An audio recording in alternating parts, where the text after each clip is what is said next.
Assalomu alaykum. Qadrdonlar, yaxshimisizlar? E'tiborlar. Bugun 25-dekabr 2025-yil. Xudo xolasa videoroliklardan tashlab turing Shuhrat aka. Tomosha qilib turamiz deganlaringiz uchun adlerlarimizni hozir ma'lumotlarni berib o'tamiz. Ko'pchilik bilishi mumkin. Havo ochilib ketdi mana. Chotki hozir mehmonga kelamiz adlerlar xonasiga. Mana Kataylarini tozaladim. Sivit o'chgan, ventilyator ham bor даже bular. Kataylarini tozaladim, ichkariga kirayotmaydi, eshikni ochsa ham bo'ladi, foydasi yo'q.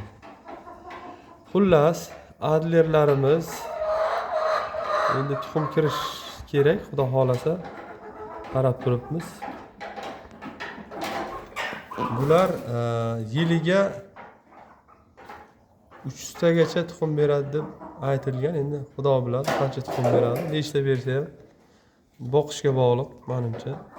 Shu dori-darmonlarni berib boqilsa, bular rossiyskiy liniya bular, serebristi. Adler serebristi degan tovuqlarimiz ana shular bo'ladi.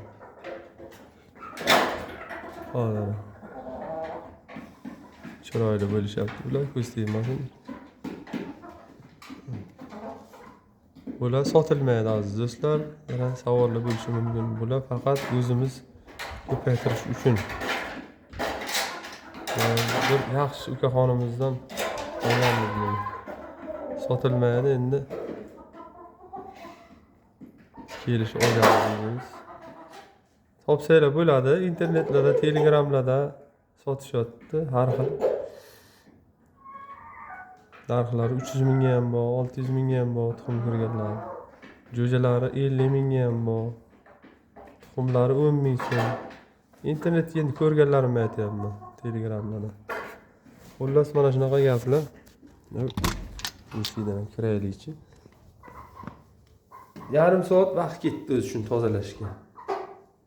Tozalandi, o'zi 2 oydan beri tozalanmagandi. Ana. Va alaykum assalom. Salom. Bular donni berganman mana, donni. Tuyganmi dondan bilmadim, lekin sabzini paqillatyapti. Gruppadoshlar, obunachilar, aziz aka va opa-singillar, mana xo'rozlarimiz qichqiryapti. Bularni keyincha gapirtirgan qo'ymaydimi? Ularni keyinchalik qon almashtirishga almashsa bo'ladi. Uni qisqacha tuxum tug'adiganlar qo'yib qo'yganman korobkadan. Ichi apilka.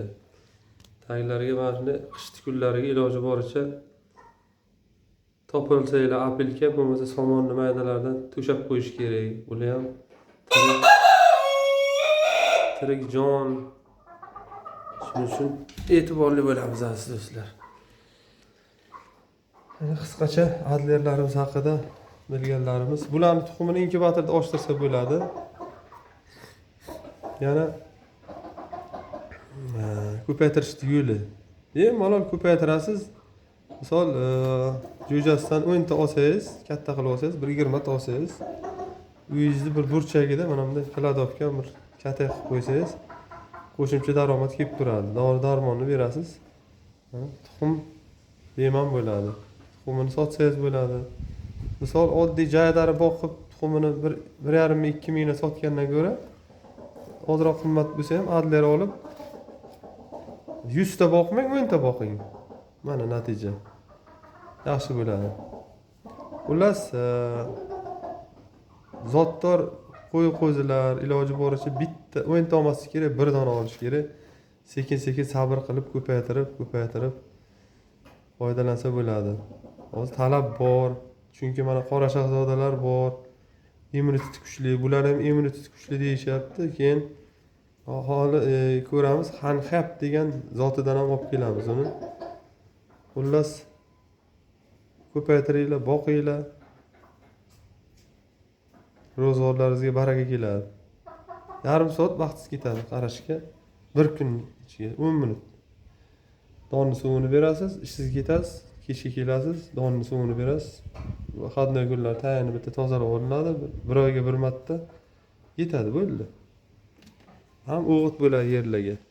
Mana bir bochka chiqdi, bir yarim qop o'g'it chiqdi, tamom. Xullas shunaqa gaplar, aziz do'stlar. Obuna bo'lmaganlar obuna bo'lib qo'yinglar. Kommentariyada chiroyli izohlarni kutib qolamiz. Sog' bo'linglar, salomat bo'linglar, jonlaringiz omon bo'lsin. Doim sog' salomat bo'linglar, chorvalaringizga, parrandalaringizga baraka bersin Allohim. Sog' bo'linglar.